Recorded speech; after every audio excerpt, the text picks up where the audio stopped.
자, 식당에서 경기도의 한 음식점입니다. 네. 지난해 3월에 있었던 일인데요.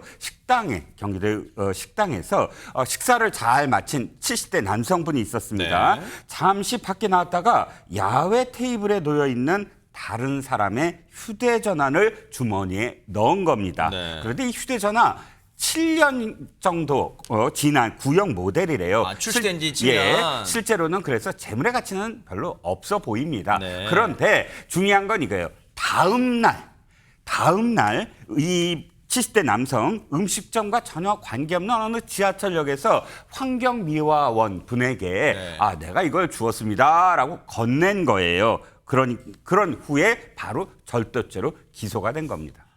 이 부분이 시청자분들 보실 때는 고개를 갸우뚱하실 것 같아요. 박성배 변호사님, 본인이 그걸 계속 쓰거나 어디 걸거나 그걸 인터넷 게임을 하는 거라 한 게 아니라 환경미화원께 다음날 이거 좀 주운 거니까 좀 어떻게 좀 잘 좀 전해주세요 했잖아요. 근데 왜 이게 절도죄예요? 이 70대 남성은 우연히 발견해서 피해자에게 반환해줄 의사로 보관했을 뿐이고 또 타인이 가지고 있던 것이 아니기 때문에 절도죄에도 해당하지 않는다고 주장했습니다.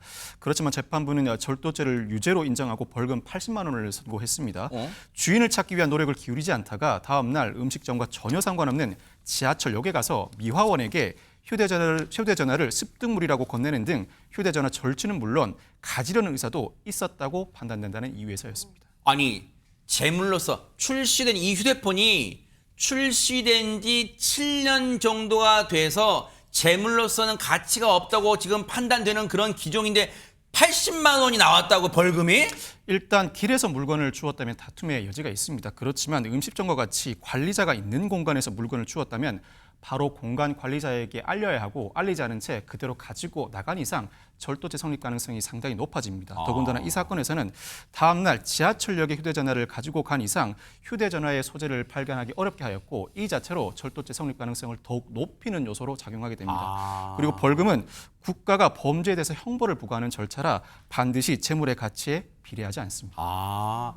그 말은 즉슨 저 휴대폰이 신형이든 구형이든 스마트폰이든 폴더폰이든 그게 그게 큰 중요하지 않다는 거 아니에요? 그럼 박주희 변호사님, 자, 시청자분들도 행여나 혹시라도 어떤 물건을 주었어요. 그럼 그때 어떻게 행동 요령이 어떻게 해야 됩니까? 지금 이 상황 같은 경우는 가장 좋았던 거는 식당에 맡겨두는 겁니다. 왜냐하면 식당에 놓고 갔던 사람이 다시 찾으러 올 수도 있었기 때문에 식당에다 맡겨두는 거고요. 만약에 식당이 아닌 외부에서 만약에 이런 습득물을 주었다라고 했을 때는 제일 좋은 거는 가까운 파출소에다가 습득물 신고를 하는 겁니다. 물론 휴대전화를 열어봐서 잠금 처리가 돼 있지 않으면 뭐 소유자의 뭐 가족이나 지인이나 친구의 번호를 알아서 알려줄 수도 있지만 다른 사람의 이 휴대전화에 함부로 접근하는 것조차 그 자체로 또 문제가 될 수가 있기 때문에 근처 파출소에 맡겨두는 게 가장 좋은 방법입니다. 아니, 그러면은 이거 한 30초만 여쭤볼게요.